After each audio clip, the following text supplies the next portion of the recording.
Nay, gising na kayo. Mahina ang boses ni Cassie habang nakatingin sa kanyang ina. Dahan-dahang iminulat ni Arlene ang kanyang mga mata. Ilang araw siyang nanatili sa ospital matapos ang matinding atake sa puso. Mahina pa ang kanyang katawan, ngunit ang unang hinanap niya ay ang kanyang asawa. Karen, Cassie, mahina niyang tawag sa kanyang mga anak. Asan ang tatay ninyo? Asan si Canor? Biglang natahimik ang magkapatid. Nagkatinginan sina Karen at Cassie. Ayaw ni Karen na sabihin ang alam nila dahil kakagaling lang ng kanilang ina sa kritikal na kalagayan. Pero hindi na napigilan ni Cassie ang kanyang sarili. Nay, hindi na po umuwi si tatay sa atin. Napatingin si Arlene sa anak. Bakit? Hindi agad nakasagot si Cassie, pero bago pa siya mapigilan ni Karen, nasabi na niya ang narinig niya.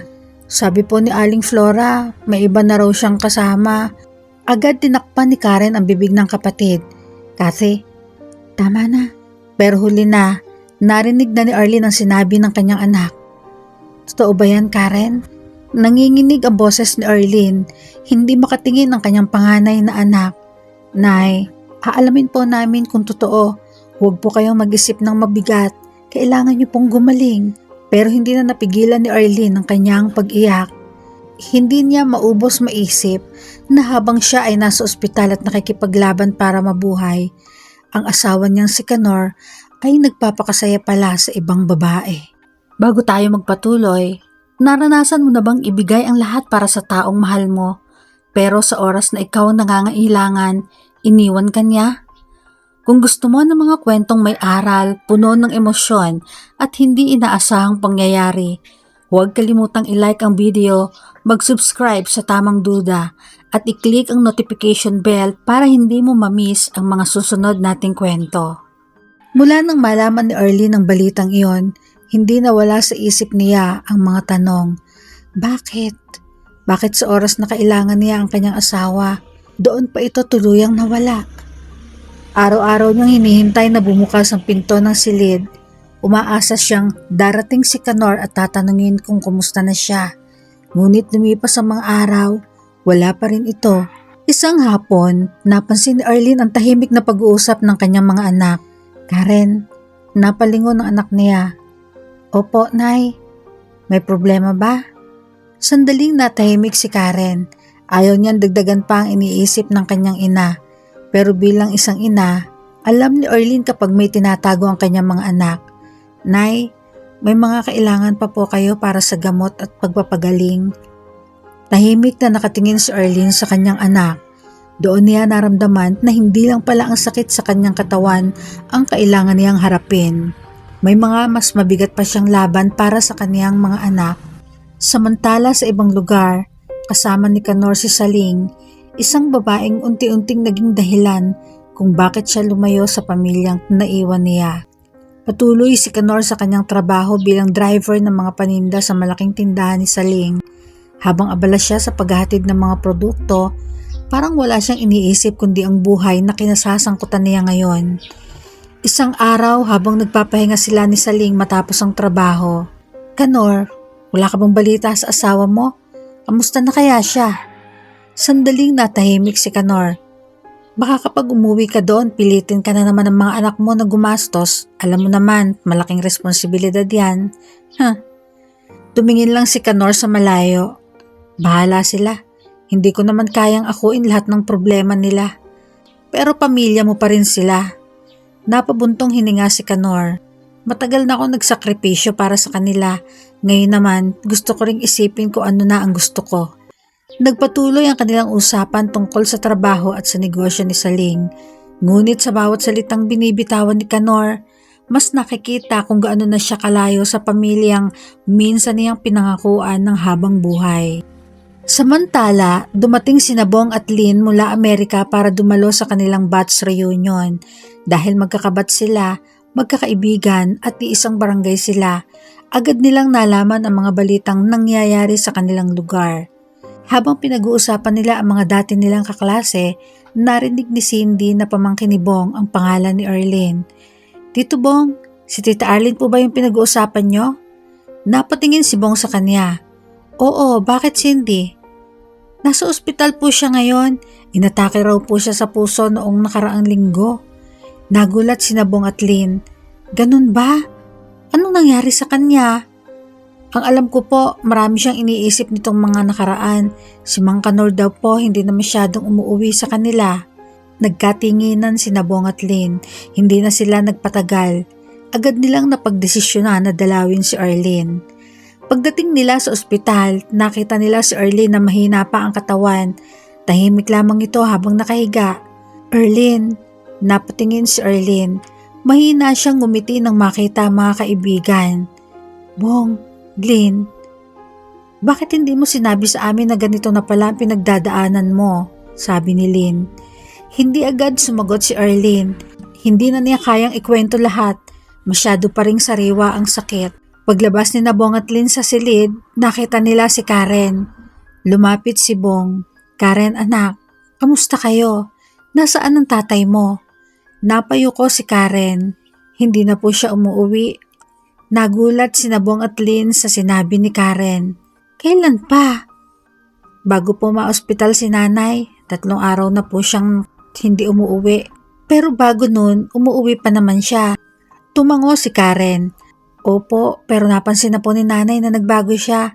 Hindi na po tulad ng dati yung perang na iuwi niya at bihira pong hindi siya pumapatlang ng uwi. Dati po, nakakatulong siya sa panggastos namin, pero nitong mga nakaraan kumukonti na po at bihira na din po siyang umuwi. Napayuko si Karen. Kaya po si nanay na mismo ang gumawa ng paraan. Naglalako po siya ng mga paninda kahit pagod na siya. Iniisip niya po yung pag-aaral namin ni Cathy at yung pang-araw-araw namin. Tahimik na nakinig si Bong at Lynn. Ngayon nila naintindihan kung gaano kabigat ang pasa ni Arlene. Alam ba niya kung nasaan ang tatay mo? Sandaling natahimik si Karen. Opo, sinabi na po ni Cathy kay nanay yung narinig niya na may kasama raw pong ibang babae si tatay. Napabuntong hininga si Bong. Naalala niya ang sinabi ni Cindy. Totoo nga ang balitang kumakalat sa kanilang lugar. Hindi lang pala pagod ang dinadala ni Arlene, pati sakit ng isang asawang iniwan sa panahong pinakakailangan niya ang kaniyang pamilya. Karen, kailangan ninyo ang tulong. Hindi nyo ito kayang harapin mag-isa. Anya ni Lynn. Hindi sumagot si Karen, pero sa unang pagkakataon matapos sa mga nangyari, naramdaman niyang may mga taong handang tumulong sa kanila. Samantala, hindi pa alam ni Bong at Lynn ang buong kwento kung paano nagsimula ang lahat sa pagitan ni Kanor at ng babaeng kasama nito. Ngunit alam nilang kailangan muna nilang tulungan si Arlene na makabangon. Hindi naging madali ang mga sumunod na araw para kay Arlene. Bagamat nakalabas na siya sa kritikal na kalagayan, hindi pa rin nawawala ang bigat na nasa kanyang dibdib. Hindi lang sakit ng katawan ang kanyang pinagdadaanan, kasama nito ang sakit na malaman na sa panahong kailangan niya ang asawa niya, wala ito sa kanyang tabi. Sa labas ng ospital, nag-uusap si Bong at Lynn. Bong, hindi pwedeng pabayaan natin si Arlene. Kilala natin siya. Hindi siya yung taong basta humihingi ng tulong. Sinagot naman ito ni Bong. Tama ka. Simula pa noon, siya yung laging tumutulong sa iba. Ngayon naman, panahon na para tayong tumulong sa kanya. Napaisip si Bong. Naalala niya mga dati nilang kaibigan na kasama nila sa batch. Susubukan kong kausapin yung iba nating kaklase. Baka may magawa tayo para sa kanya. Kinagabihan, nagsimula silang makipag-ugnayan sa mga dati nilang batchmates. Isa-isa nilang sinabi ang nangyari kay Arlene. Hindi sila nagulat sa mga naging sagot dahil halos lahat ay may parehong sinabi.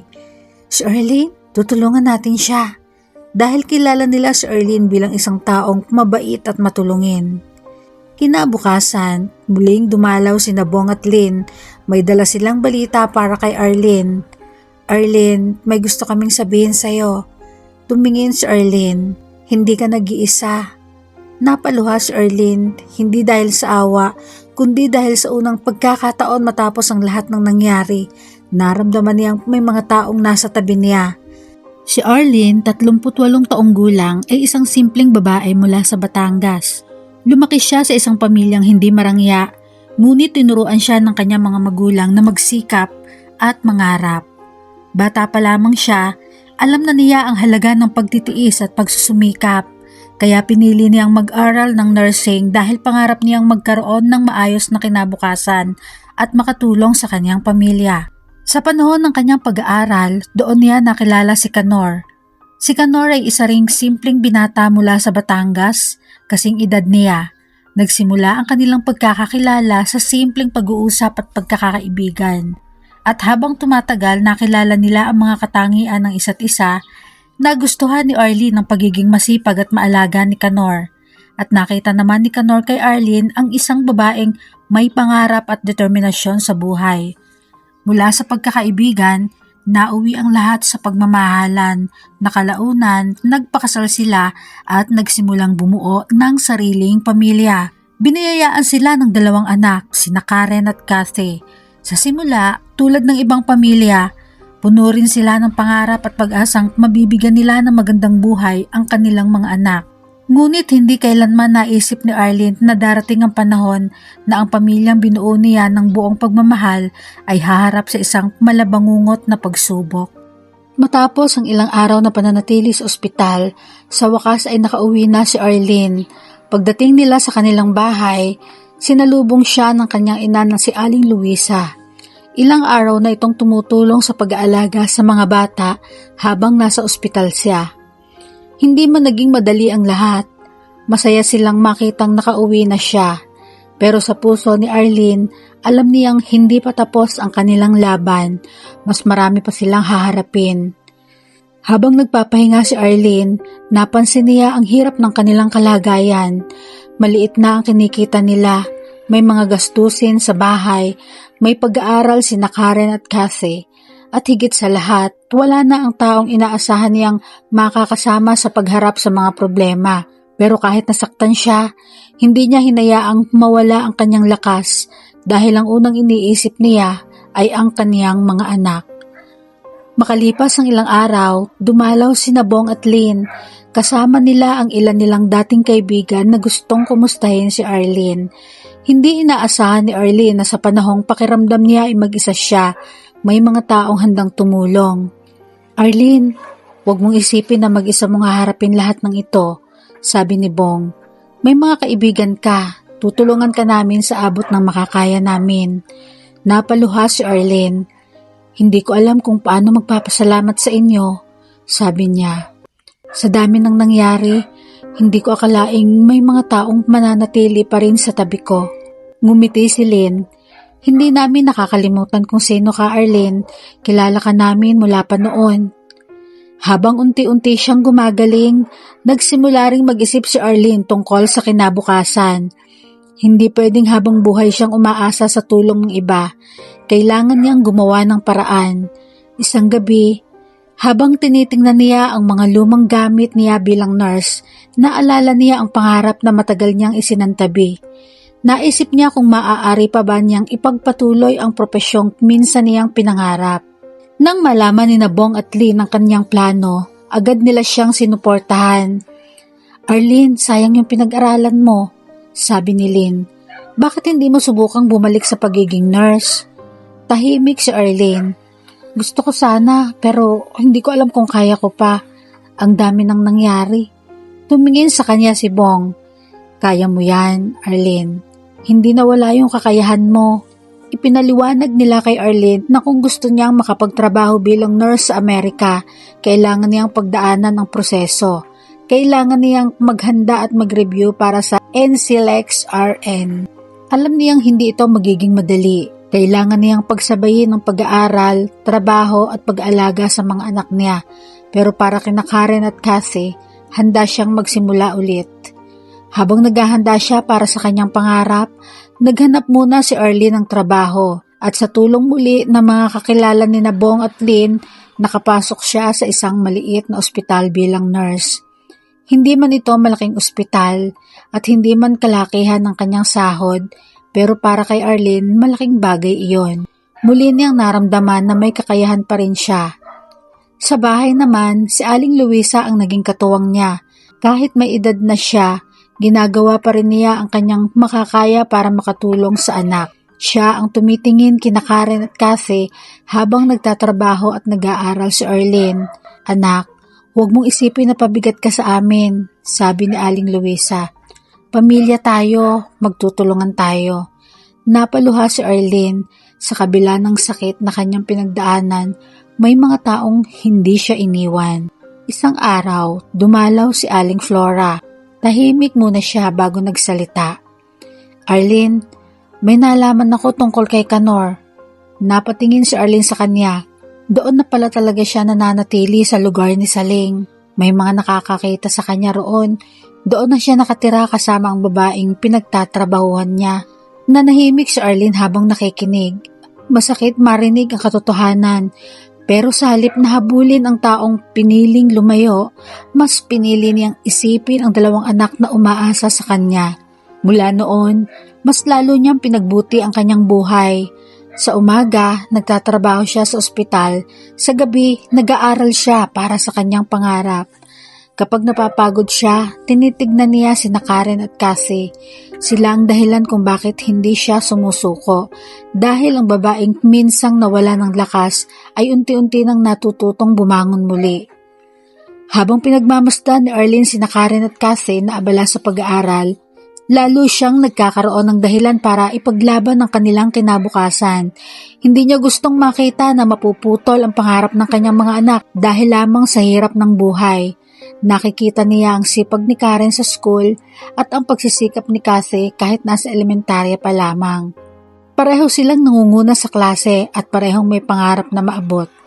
Doon niya naalala ang mga salitang iniwan sa kanya ni Aling Luisa noong bata pa siya. Isang umaga, habang naghahanda ng almusal si Arlene, napansin niyang tahimik sina Karen at Cassie. Bakit parang hindi kayo nagsasalita? Tanong ni Arlene. Nagkatinginan ang magkapatid. Nanay, may kailangan po pala kaming bayaran sa school. Mahina na sabi ni Karen. Napatingin si Arlene. Ano yon anak? May mga kailangan po kami sa klase. Hindi naman po malaki pero kailangan po. Hindi agad sumagot si Arlene. Alam niyang kahit maliit na halaga, malaking bagay iyon sa kalagayan nila ngayon. Nang makapasok na ang mga anak niya, tahimik na naupo si Arlene. Tinitingnan niya ang mga gamit nila sa paaralan, mga libro, papel, mga pangarap. Doon niya naisip na hindi niya pwedeng hayaang huminto ang pag-aaral ng mga anak niya dahil lamang sa hirap ng buhay. Anak, ang pag-aaral ang magiging pamana ko sa iyo. Hindi yan mananakaw ng kahit sino. Ang kaalaman na nasa isip mo habang buhay mong dala. Yan ang naalala niya na mga sinabi noon ng kanyang nanay noong bata pa siya. At ngayon gusto niyang ibigay rin iyon kina Karen at Cassie. Isang gabi tumawag si Nabong at Lynn sa video call. Arlene, kamusta na kayo? Tanong ni Lynn. Okay naman kami. Pinipilit lang kayanin, sagot niya. Napansin ni Bong ang pagod sa mukha niya. Hindi mo kailangang sarilinin lahat. Alam namin kung gaano ka nagsisikap. Doon sinabi ni Arlene ang kanyang plano. Gusto niyang ituloy ang pangarap na makapagtrabaho sa Amerika. Pero alam niyang kailangan niya ng malaking paghahanda. Kung ito ang makakatulong sa mga anak ko, susubukan ko, sabi ni Arlene. Makalipas ang ilang araw, mas naging seryoso ang paghahanda ni Arlene. Pero dumating ang isang problema. Kailangan niya ng malaking halaga para sa mga susunod na proseso. Hindi sapat ang kinikita niya sa ospital. Hindi niya alam kung saan kukuha ng pera. Hanggang sa isang gabi, sinabi niya kay Aling Luisa ang kanyang iniisip. Nay, ayokong gawin to. Pero baka ito lang ang paraan. Napatingin ang kanyang ina. Ano yun, anak? Yung bahay po natin. Natahimik si Aling Luisa. Alam niya kung gaano kahalaga ang bahay na yon. Pero alam din niya kung gaano kalaki ang pangarap ng anak niya.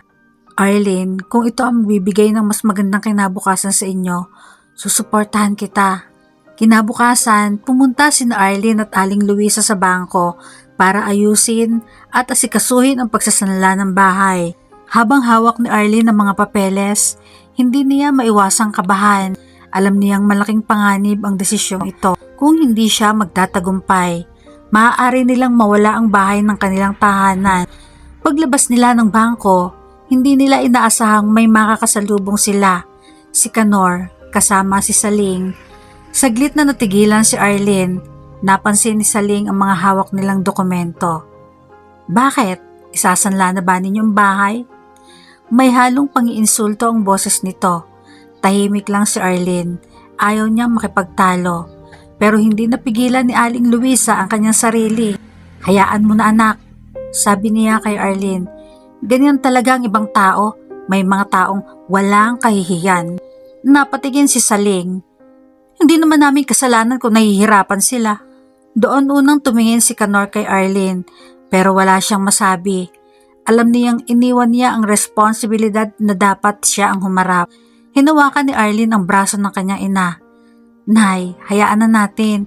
Mas mabuti nang pagtuunan natin ng pansin ang kinabukasan ng mga bata kaysa naman makipagtalo sa mga taong pinili tayong talikuran. Natahimik ang lahat at sa unang pagkakataon, nakita ni Kanor ang pagbabago ni Arlene. Hindi na siya yung babaeng iniwan niya, mas matatag na siya. Nang gabing yun, habang natutulog sina Karen at Cathy, muling binuksan ni Arlene ang kanyang mga plano. Hindi niya alam kung gaano kahirap ang dadaanan niya, pero isang bagay ang sigurado, hindi siya susuko dahil ang laban na ito ay hindi na para sa sarili niya lamang, ito ay para sa kinabukasan ng kaniyang mga anak.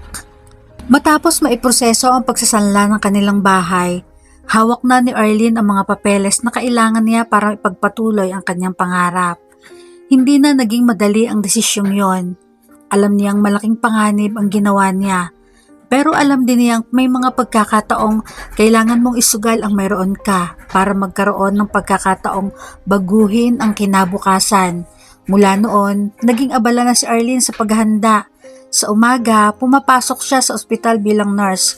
Pagkatapos naman ng trabaho, imbes na magpahinga agad, binubuksan niya ang kanyang mga libro at reviewer, mga dokumento at mga requirements, mga kailangang aralin. Unti-unti niyang binubuo ang mga direksyon ng kanyang buhay. Isang hapon, nagbabasa si Arlene sa kanilang sala. May kumatok sa pinto. Pagbukas niya, nakita niya si Aling Flora na may dalang isang malaking lalagyan ng pagkain at isang maliit na supot. Arlene, mabuti nandito ka. Kala ko nasa ospital ka na naman. Napangiti si Arlene. Aling Flora, kayo talaga. Laging may dala kapag pumupunta. Aba, hindi naman pwedeng puro bibig lang ang dala ko. Biro ng matanda. Baka sabihin nyo, puro balita lang ang dala ng kapitbahay ninyo. Napatawa si Arlene. Hindi naman po kayo nagkakamali. Hoy, may tulong din ako. Eto, may niluto akong ulam. Tapos may kaunti akong pinabaon para dyan kina Karen at Cathy. Hindi naman kalakihan pero alam kong makakatulong. Napatingin si Arlene sa dala nito. Maraming salamat po, Aling Flora. Walang anuman, Arlene. Matagal na tayo magkakakilala. Kaibigan ko na si nanay mo bago ka pa lumaki. Umupo si Aling Flora habang pinagmamasdan ng mga papeles sa mesa. Ano na? Mukhang seryoso na talaga tong ginagawa mo ah.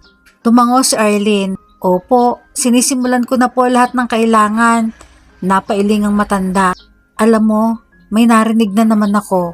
Napangiti si Arlene. Aling Flora, ano, hindi pa nga ako nagsisimula. Tama na po, alam ko na. May bagong balita na naman. Napatawa ang matanda. Hindi naman ako tsismosa. Mabilis lang akong makarinig. Pero seryoso anak, marami raw nagtatanong dito kung totoo bang aalis ka papuntang Amerika. May ilan pa nga na hindi makapaniwala. Akala nila, pagkatapos ng lahat na nangyari sa'yo, hindi ka na makakabangon. Tahimik lang si Arlene. Nagpatuloy si Aling Flora. May narinig din nga ako tungkol kay Saling. Napatingin si Arlene. Hindi lang pala ikaw ang babaeng nagkaroon ng problema sa kanya. Marami raw siyang naging gulo noon. Huminga ng malalim si Arlene, pero sa halip na magalit, napangiti na lang siya. Aling Flora, hayaan na po natin sila. Kung ano man ang pinili nila, sila na mananagot doon. May pagkakamali rin si Kanor. Siya ang asawa ko. Siya rin ang pumili na lumayo sa amin. Hindi ko nagugustuhin ubusin ang oras ko sa galit. Napatingin si Aling Flora sa kanya. Ang laki na talaga ng pagbabago mo, Arlene. Dati baka umiiyak ka pa sa ganitong balita. Ngumiti si Arlene. Mas marami na po akong kailangang isipin ngayon. Mas mahalaga po yung mga bagay na bubuo sa kinabukasan namin. Hindi na bago kay Aling Flora ang hirap ng buhay. Naranasan din niya ang mawala ng asawa at magtaguyod ng mga anak. Pero sa sipag at tiyaga, napagtapos niya ang mga ito. Ang ilan sa kanyang mga anak ay nasa Amerika na rin ngayon. Kaya alam niya kung gaano kahirap, pero ganon kahalaga ang pangarap na hinahabol ni Arlene. Kaya kahit sa maliit na paraan, gusto niyang makatulong. Kinagabihan, tinitingnan ni Arlene ang mga papeles niya. Mas lalo niyang naramdaman ang bigat ng kanyang desisyon. Hindi na siya pwedeng umatras dahil ang bawat hakbang na ginagawa niya ngayon ay may kapalit. Ang bahay na kanilang sinangla, ang pagod na kanyang titiisin at ang mga pagsubok na darating pa. Pero sa unang pagkakataon matapos ang matagal na panahon, nakikita na ni Arlene ang isang bagong daan para sa kanyang sarili. Habang patuloy na inaayos ni Arlene ang mga huling kailangan para sa kanyang pag-alis, unti-unti nang nagiging malinaw ang bagong direksyon ng kanilang buhay. Halos araw-araw niyang inaasikaso ang mga dokumento at mga kailangan tapusin bago siya makaalis. Hindi na siya nag-aaksaya ng oras sa mga bagay na hindi na niya mababago. Ang mahalaga sa ngayon sa kanya ay matapos ang lahat ng proseso. Samantala, hindi rin nanatiling lihim ang plano ni Arlene. May mga taong nakakaalam na malapit na siyang umalis papuntang Amerika. At isa na nga rito si Canor. Nang malaman niya ang tungkol dito, hindi galak ang unang naramdaman niya. Sa halip, pumasok sa isip niya ang iba't ibang katanungan. Talaga bang aalis siya? Paano kung doon na siya magsimula ng bagong buhay? Pero sa halip na kausapin si Arlene, pinilit niyang lumapit sa mga anak niya. Isang araw, nagkataon na may idineliver si Canor malapit sa paaralan ni Karen at Cathy. Dahil sa may tindahan sinasaling, doon niya dinadala ang mga kailangang produkto. Hindi niya inaasahang makikita niya ang dalawang anak niya habang pauwi mula sa paaralan. Napatigil siya nang makita ang magkapatid. Karen, Cathy, napatingin ang dalawa. Saglit na natahimik ang magkabilang panig. Matagal nilang hindi nakita ang kanilang ama. "O, kamusta kayo?" tanong ni Canor. Tahimik si Cathy. Hindi niya alam kung ano ang isasagot. Dahil sa loob ng mahabang panahon, maraming tanong ang naiwan sa puso niya. Ngunit bago pa lumalim ang kanilang pag-uusap, napunta ang usapan kay Arlene. "Alam niyo ba na aalis na ang nanay niyo papuntang Amerika?" Nagkatinginan ang magkapatid. "Opo, alam po namin." "Hindi niyo ba naiisip ko ano ang mangyayari kapag nandun na siya?" Napakunot ang noo ni Cathy. "Ano po ang ibig niyong sabihin?" Huminga si Canor. "Baka magbago siya doon. Baka may makilala siyang iba. Baka mas piliin niya ang sarili niya kaysa sa inyo." Tahimik ang paligid. Pero hindi nagustuhan ni Cathy ang kanyang narinig. "Tay, bakit po kayo nag-aalala kung anong gagawin ni nanay doon? Bakit hindi niyo po tinanong kung kamusta kami dito?" Natigilan si Canor. "Matagal po kayong wala sa buhay namin. Hindi po namin kayo hinintay para marinig na magsabi kayo ng masama tungkol kay nanay." Masakit man, sabihin ni Cathy, inilabas niya ang matagal niyang kinikimkim. "Si nanay po ang nandito araw-araw. Siya po ang nagtatrabaho para sa amin. Siya rin ang gumagawa ng paraan para makapag-aral kami." Tahimik si Canor. Wala siyang maisagot. "Hindi po namin kailangan ang komento ninyo kung ano ang gagawin ni nanay sa Amerika. Ang kailangan po namin noon ay isang ama na nandito para sa amin." Napayuko si Canor. Sa mga salitang yon, naramdaman niya ang bigat ng mga taon na nawala sa kanya. Pag-uwi ni Karen at Cathy, hindi nila sinabi agad kay Arlene ang nangyari. Ayaw nilang dagdagan pa ang iniisip ng kanilang ina. Ngunit mas tumatak sa kanila ang isang bagay. Mas lalo nilang nakita kung gaano kalaki ang ginawa ni Arlene para sa kanila. At mula noon, mas pinili nilang pagbutihin ang kanilang pag-aaral. Hindi para patunayan ang sarili sa iba, kundi para ipakita na hindi masasayang ang lahat ng paghihirap ng kanilang ina. Matapos ang isang taon ng paghihintay, sa wakas ay dumating na rin ang araw na matagal nang hinihintay ni Arlene. Kumpleto na ang lahat ng kanyang dokumento. Handa na rin ang kanyang visa at kontrata. Ilang araw na lamang at lilipad na siya papuntang Amerika. Maaga pa lang iabala na si Arlene sa pag-aayos ng kanyang maleta. Paulit-ulit niyang tinitingnan ang listahan ng mga dadalhin. "Arlene, kumpleto na ba lahat?" Tanong ni Aling Flora nakakarating lang sa bahay. May dala na naman itong nilutong pansit at pritong manok. Naku, Aling Flora, ang dami na naman yung dala. Aba syempre, baka doon puro burger na ang kain mo. Napatawa si Arlene. Maraming salamat po. Lumabas naman si Aling Luisa mula sa kusina. Flora, maupo ka muna. Magkape muna tayo. Hindi na, mamaya na baka maiyak pa ako. Natawa silang tatlo, pero alam nilang lahat, mahirap ang paghiwalay na mangyayari. Kinagabihan, tahimik na nagsalo-salo ang pamilya. Walang masyadong usapan. Paminsan-minsan ay nagtitinginan lamang sila. Matapos kumain, nagsalita si Arlene. Nay, kayo na munang bahala kina Karen at Cathy. Huwag kang mag-alala, sagot ni Aling Luisa. Hindi ko pababayaan ng mga apo ko. Lumapit naman si Aling Flora. At huwag kang mag-alala, nandito lang din ako. Kapag may kailangan sila, isang tawag lang. Napangiti si Arlene. Ang swerte namin sa inyo. Kinabukasan, dumating na ang oras ng pag-alis. Mahigpit na niyakap ni Arlene ang kanyang ina. Salamat po sa lahat, Nay. Mag-iingat ka roon, anak. Sunod niyang niyakap si Aling Flora. Huwag mong kalilimutan ang Batangas, ha? At huwag kang mag-aasawa ng kano. Biro ni Aling Flora. Napatawa silang lahat. Kayo talaga. Pagkatapos ay hinarap niya sina Karen at Cathy. Mag-aaral kayong mabuti. Opo, nanay. Huwag kayong mag-aalala sa akin. Kayo ang alalahanin namin. Sagot ni Cathy. Ngumiti si Arlene. Hindi magtatagal, makakauwi rin ako. Ilang sandali pa, sumakay na siya sa sasakyan. Habang papalayo ito, kumakaway pa rin sina Karen, Cathy, Aling Luisa at Aling Flora.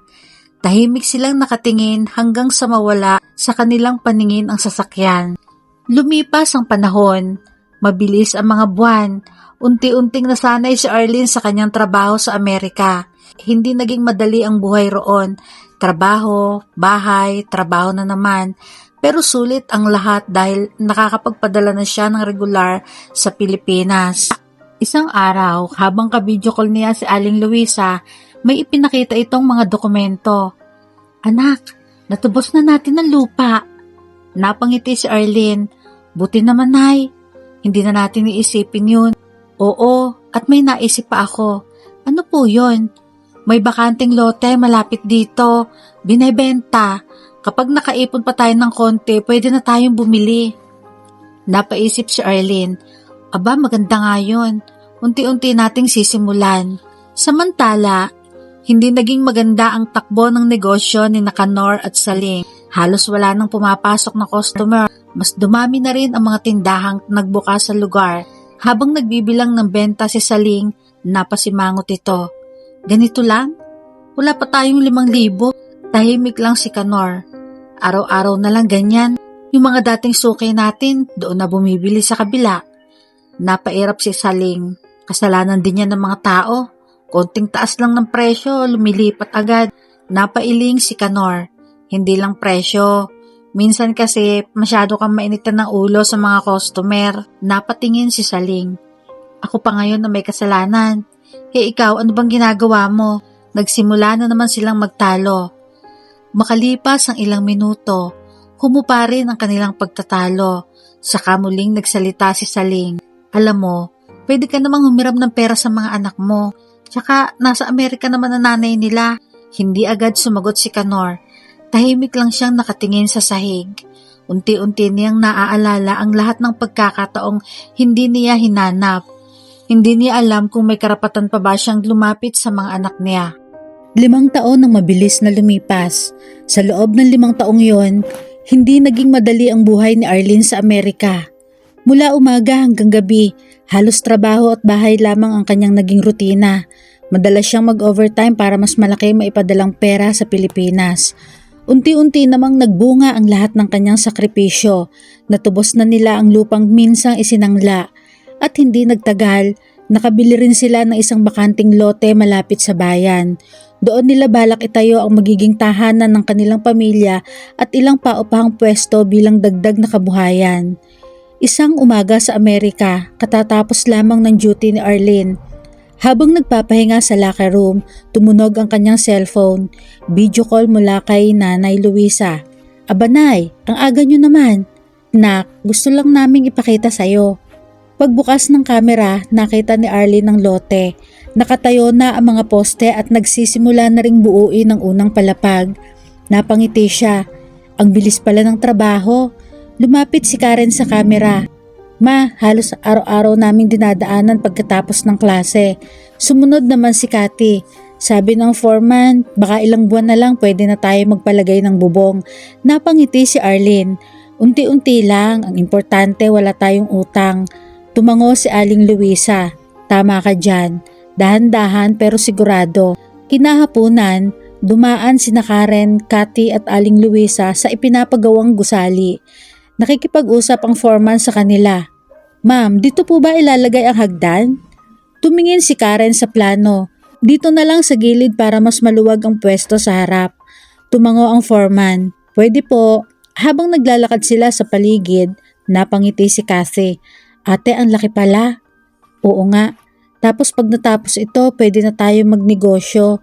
Napangiti si Karen. "At balang araw, dito ko rin bubuksan ang sarili kong law office." Napatingin si Cathy. "Talaga? Bakit hindi?" Nakakatuwa naman. Tumawa silang tatlo. Tahimik lamang na pinagmamasdan sila ni Aling Luisa. Hindi niya akalaing darating ang araw na unti-unti nilang matutupad ang mga pangarap na dati hanggang pangarap lang. Samantala, ibang-iba naman ang nangyayari kina Kanor at Saling. Halos wala nang pumapasok na customer sa kanilang tindahan. May ilan pang suki ang lumilipat na sa katabing tindahan. Habang may inaayos sa paninda si Saling, may isang babae ang pumasok. "Magkano po itong mantika?" "Basahin mo na lang yung presyo." Napatingin ng customer. "Sige na nga." Maya-maya, lumabas din ito nang walang binili. Napailing si Kanor. "Pwede mo namang kausapin ng maayos." "Ano? Ako pa ngayon ang mali." Paulit-ulit ang tanong. "Customer pa rin yun. Hindi mo ba nakikitang halos wala na tayong benta?" Hindi na sumagot si Saling pero halatang naiinis siya. Kinagabihan, dumating ang supplier. "Kanor, 2 buwan na kayong hindi nakakabayad." "Pasensya na. Konting palugit pa." Napabuntong hininga ang supplier. Hanggang sa susunod na linggo na lang. Pagkaalis nito, napaupo si Kanor. Tahimik lang. Habang si Saling naman ay nagsisimula na namang magreklamo. "Saan tayo kukuha ng pambayad?" Hindi sumagot si Kanor. Pagod na siya. Kinabukasan, maaga siyang bumiyahe para mag-deliver ng mga paninda. Isa-isa niyang inihatid ang mga order. Mainit ang panahon. Halos wala pa siyang kain mula umaga. Huminto muna siya sa isang tindahan para bumili ng tubig. "Kanor!" Napalingon siya. Isang matandang kakilala ang lumapit. "Ang payat mo na ah." Ngumiti lang siya. Marami lang talagang iniisip. "Huwag mong pabayaan ang sarili mo." "Oo." Sumakay muli si Kanor sa kanyang sasakyan. Pinilit niyang tapusin ang natitira pang delivery. Habang binabaybay niya ang isang kalsada, bigla siyang nakaramdam ng matinding hilo. Sandali siyang napapikit. Pagmulat niya, may isang truck na paparating sa kabilang linya. Napakabig siya ng manibela. Pero huli na ang lahat. Isang malakas na busina, kasunod ang malakas na banggaan. Bumangga. Nagkalat sa kalsada ang mga paninda. Napahinto ang mga dumaraan. May mga taong agad na lumapit. May tumawag ng ambulansya. "Bilisan nyo!"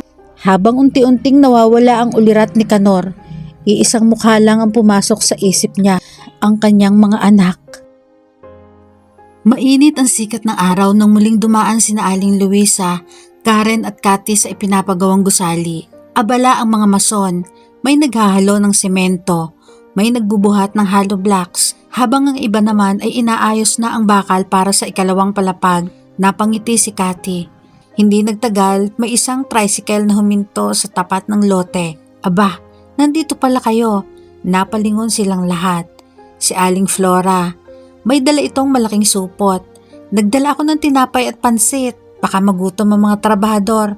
Napatawa ang foreman. "Naku, salamat po."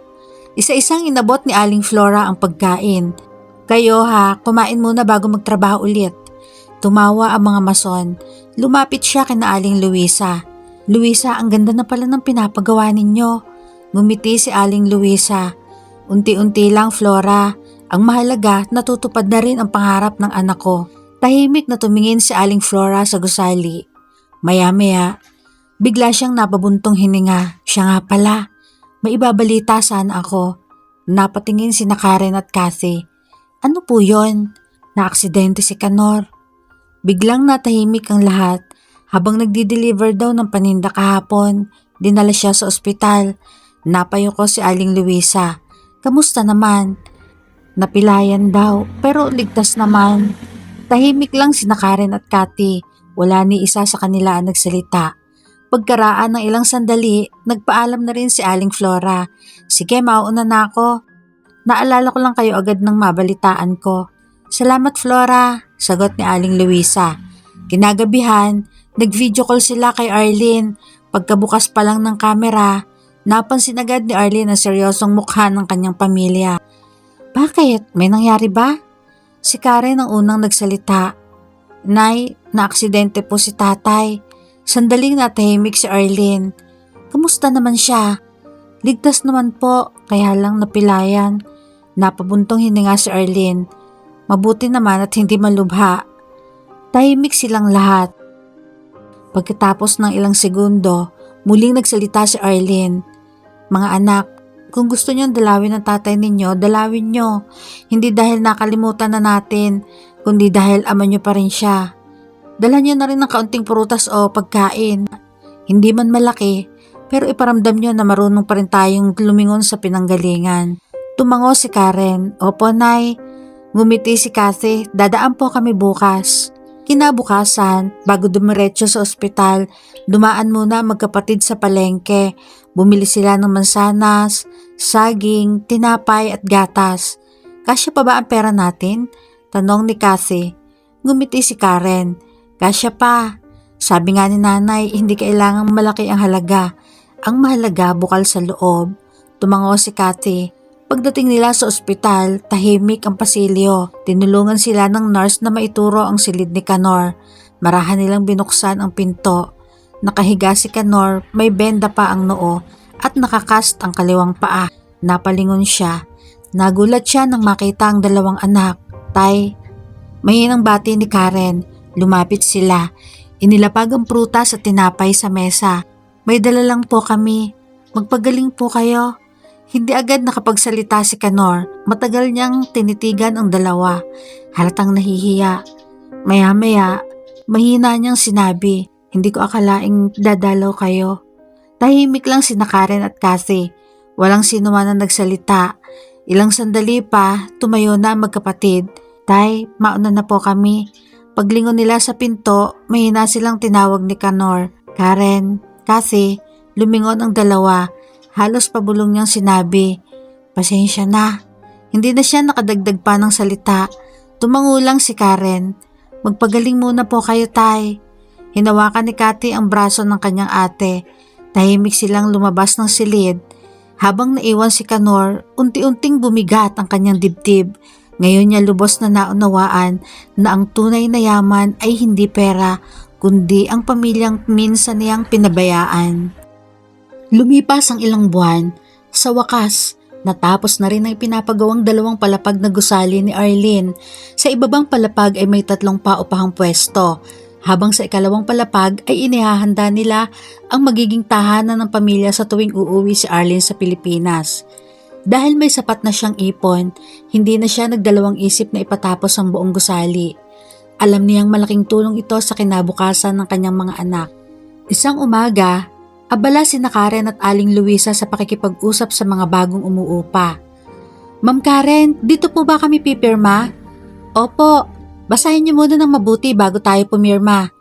Isa-isang ipinaliwanag ni Karen ang laman ng kontrata. Napangiti si Aling Luisa habang pinagmamasdan ng apo. Bata ka pa lang, mahilig ka na talagang magbasa. Napangiti si Karen. Kailangan pong maging maingat sa lahat ng papeles. Maya-maya, lumapit si Kathy. Ate, nakabayad na raw po yung umupa sa pangalawang pwesto. Ngumiti si Karen. Mabuti naman, dadagdagan na naman ang ipapadala nating balita kay nanay. Pagsapit ng tanghali, Dumaan si Aling Flora. May dala na namang kakanin. Nako, maliligaw na talaga ako dito. Tingnan mo naman. Noon damuhan lang ito. Ngayon may sarili na kayong building. Napatawa si Cathy. Kay talaga Aling Flora. Kahit kailan may dala. Aba syempre, hindi pwedeng walang pasalubong. Tumawa silang lahat habang kumakain. Napatingin si Aling Flora sa paligid. Ang sipag talaga ni Arlene. Hindi na sayang ang lahat ng paghihirap niya. Tahimik na tumango si Aling Luisa. Lahat ng ito para sa mga apo ko.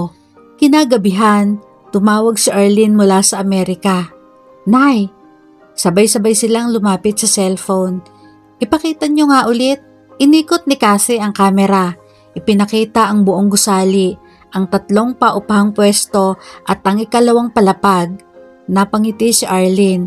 Ang ganda. Hindi ko akalaing matatapos agad yan. Ngumiti si Karen. Nay, may 2 umuupa na at may isa pa nga gustong kumuha ng natitirang pwesto. Napangiti si Arlene. Di mabuti. Kahit nasa Amerika ako, may pagkakakitaan na kayo dyan. Sumingit si Cathy. Nay, kapag nakapasa si ate sa bar, dito na rin niya bubuksan yung law office niya. Napangiti si Arlene. Iyon ang gusto kong marinig. Samantala, tahimik nawang nakaupo si Canor sa labas ng kanilang bahay. May tungkod na siyang ginagamit sa paglalakad. Hindi pa rin lubusang magaling ang kanyang paa. Sa loob ng bahay, nag-iimpake si Saling. Anong ginagawa mo? Maghahanap ako ng trabaho. Wala na tayong aasahan sa tindahan. Tahimik lang si Canor. Tuluyan na nilang isinara ang maliit na tindahan. Hindi na nila kinaya ang sunod-sunod na pagkalugi. Maya-maya, naalala niya kung paano niya iniwan ang pamilyang minsang nangangarap kasama siya. Ngayon, natutupad na ang mga pangarap na yon, pero wala na siya roon. Kinagabihan, muling tumawag si Arlene. May ngiti sa kanyang mukha. Karen, malapit na ba ang graduation mo? Opo, Nay. Ilang buwan na lang. Tahimik munang ngumiti si Arlene. Pagkatapos ay sinabi niya, may gusto sana akong sabihin sa inyong lahat. Nagkatinginan sina Karen, Cathy at Aling Luisa. Ano yun, Nay? Napangiti si Arlene. Sa tingin ko, panahon na para umuwi ako. Nagulat ang 3. Hindi sila agad nakapagsalita at sa unang pagkakataon matapos ang maraming taon, mukhang matutupad na rin ang pinakahihintay nilang araw. Ilang araw na lamang at gaganapin na ang pinakahihintay na graduation ni Karen. Maagang nagising si Arlene. Pagkatapos ng 10 taon, ngayon lang niya muling naramdaman ang tahimik na umaga sa sarili niyang bayan. Paglabas niya ng bahay, naabutan niya si Aling Luisa na nagdidilig ng mga halaman. Napangiti siya. Nay, ako na. Naku, hayaan mo na. Sanay na ako. Lumapit si Arlene at niyakap ang kanyang ina. Namiss ko to. Ngumiti si Aling Luisa.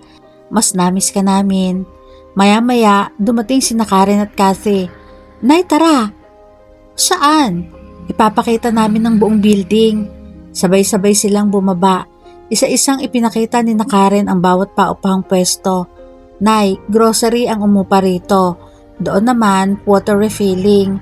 Yung isa naman, printing at school supplies. Napangiti si Arlene. Ang gaganda ng napili nyo. Tumango si Karen para tuloy-tuloy ang renta.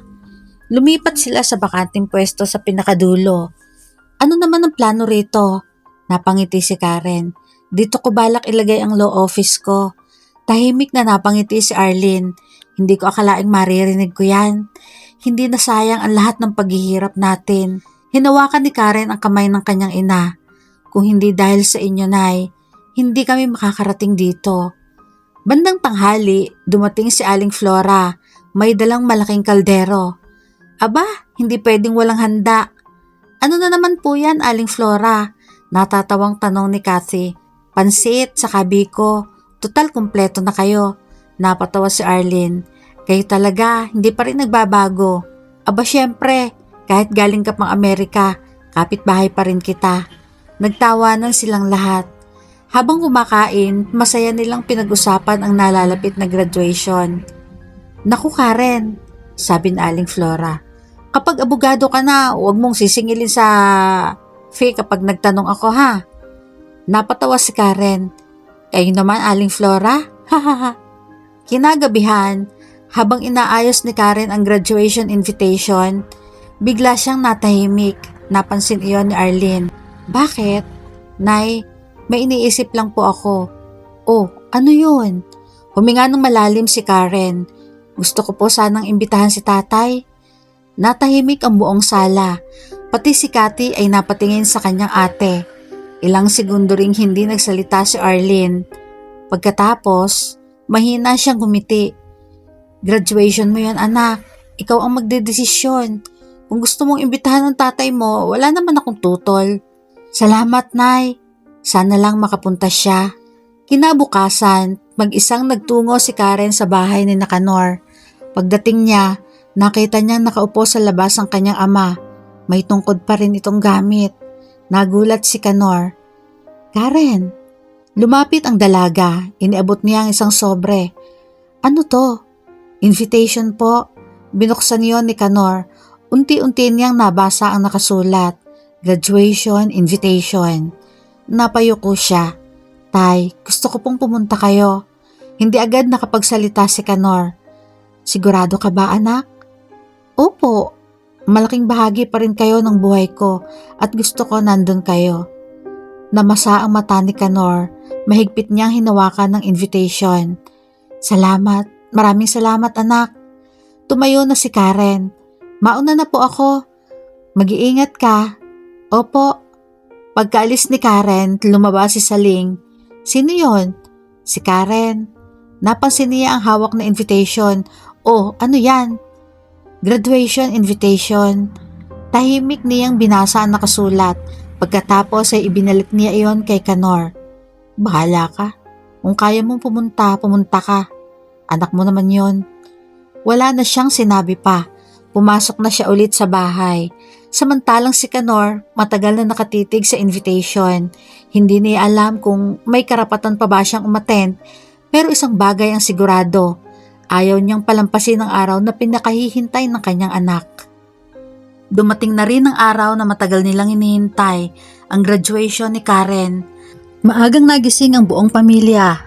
Abala si Aling Luisa sa paghahanda ng mga dadalhin, habang si Cathy naman ay paulit-ulit na kinukuhanan ng litrato ang kanyang ate. Ate, parang hindi ako makapaniwala. Ikaw na talaga ang magsusuot ng toga. Ngumiti si Karen. Ikaw naman ang susunod. Kaya mag-aral ka lang na mabuti. Tumango si Cathy. Sa kabilang bahay, tahimik na nakaupo si Canor. Nasa kamay niya ang graduation invitation na ibinigay ni Karen. Matagal niya itong tinititigan. Ilang beses niyang naisip na huwag na lang pumunta. Nahihiya siya. Hindi niya alam kung papaano haharap sa anak na matagal niyang hindi nabigyan ng tamang suporta. Lumabas si Saling. Aalis ka? Tumango si Canor. Graduation ni Karen. Saglit na natahimik si Saling. Pagkatapos, bahala ka. Kung kaya mong pumunta, pumunta ka, anak mo yon. Wala nang sinabi pa si Canor. Kinuha niya ang tungkod at tahimik na umalis. Sa graduation venue, maraming magulang ang abala sa paghahanap ng upuan. Masaya ang paligid. May mga kumukuha ng litrato, may mga yakap at pagbati. Magkakatabi sina Arlene, Aling Luisa at Cathy. Naghihintay silang tawagin ang pangalan ni Karen. Maya-maya, may isang lalaking pumasok sa likuran. Si Canor. Hindi siya lumapit. Hindi siya naghanap ng pwesto sa harapan. Umupo lamang siya sa isang gilid. Ayaw niyang makagulo. Napansin siya ni Cathy. Ate, si tatay. Lumingon si Karen. Nakita niya ang ama.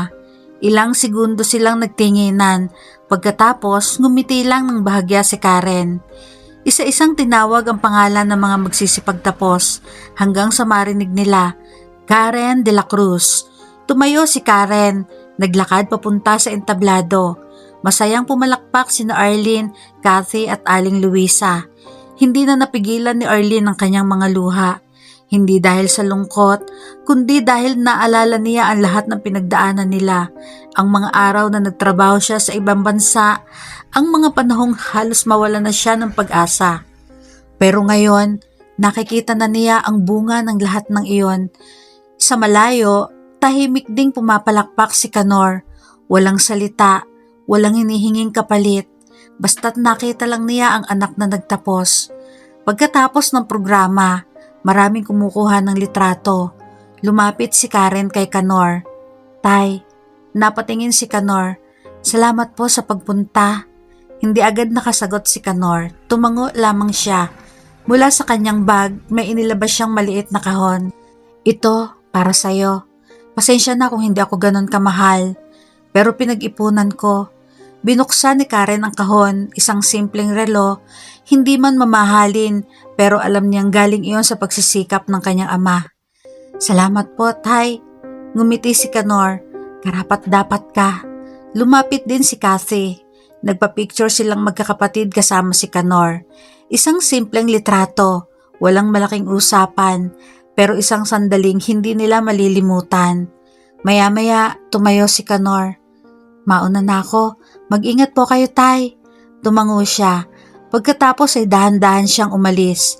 Hindi niya nilapitan si Arlene at hindi rin siya pinigilan ni Arlene. Nagkasalubong man ang kanilang mga mata. Pareho silang nanatiling tahimik. Alam nilang marami pang bagay ang hindi nasasabi. Pero hindi yon ang araw para pag-usapan. Dahil ang araw na yon ay para kay Karen. Habang papalayo si Kanor, lumingon siya sandali. Nakita niya sina Arlene, Karen, Kathy at Aling Luisa na magkasama. Masaya, buo bilang pamilya. Kahit hindi na tulad ng dati, napangiti siya. Dahil sa wakas, nakita niya ang pangarap na minsan niyang iniwan. Lumipas ang isang taon, patuloy na naging maayos ang buhay ni Arlene sa Amerika. Matapos ang mahigit 10 taong pagtatrabaho bilang nurse, isa na rin siyang ganap na US citizen. Bagamat nalayo sa kanyang pamilya, hindi siya pumapalya sa pakikipag-ugnayan sa kanila. Halos araw-araw silang nagkakausap sa pamamagitan ng video call. Isang umaga, day off ni Arlene mula sa ospital. Habang umiinom siya ng kape sa kanyang apartment, tumunog ang kanyang cellphone. Video call mula kay Karen. Napangiti agad si Arlene. Kamusta kayo dyan? Maayos naman kami, ma. May gusto kaming ipakita sa'yo. Inikot ni Karen ang kamera. Makikita ang commercial building. Halos lahat ng paupahang pwesto ay may mga umuupa na. May mini grocery, water refilling station, printing shop, pharmacy. Napangiti si Arlene. Ang saya namang makita niyan. Tuloy-tuloy na rin pumapasok ang renta, Nay. Malaking tulong na. Tumango si Arlene. Buti naman. Maya-maya, iniharap ni Karen ang kamera sa katabing opisina. Makikita ang karatula. Attorney Karen de la Cruz Law Office.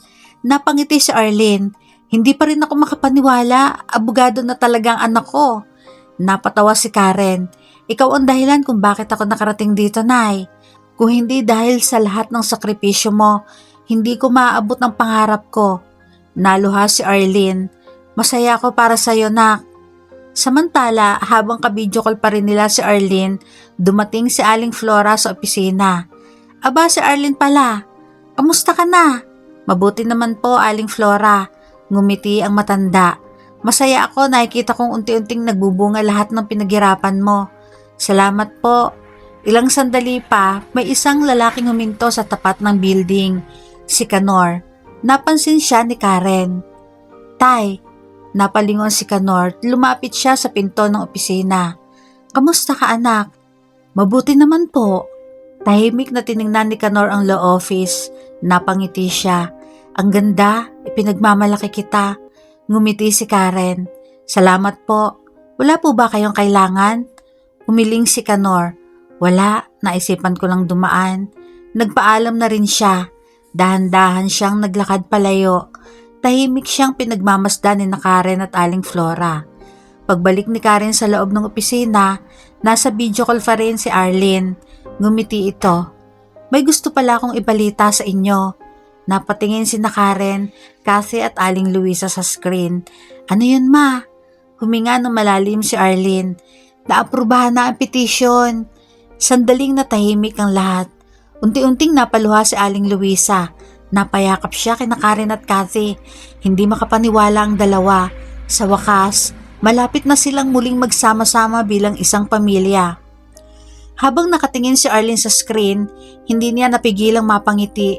Matagal niyang hinintay ang araw na yon at sa wakas, unti-unti nang matutupad ang pangarap na matagal niyang ipinaglaban. Matapos ang maraming taon ng paghihintay, dumating din ang araw na matagal nang pinapangarap ni Arlene.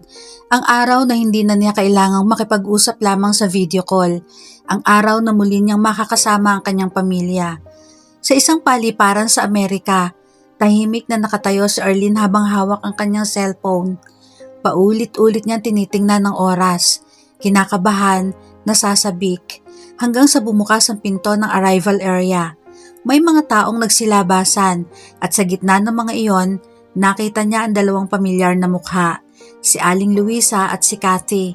Hindi na napigilan ni Arlene ang kanyang luha. "Nay," mahigpit silang nagyakapan.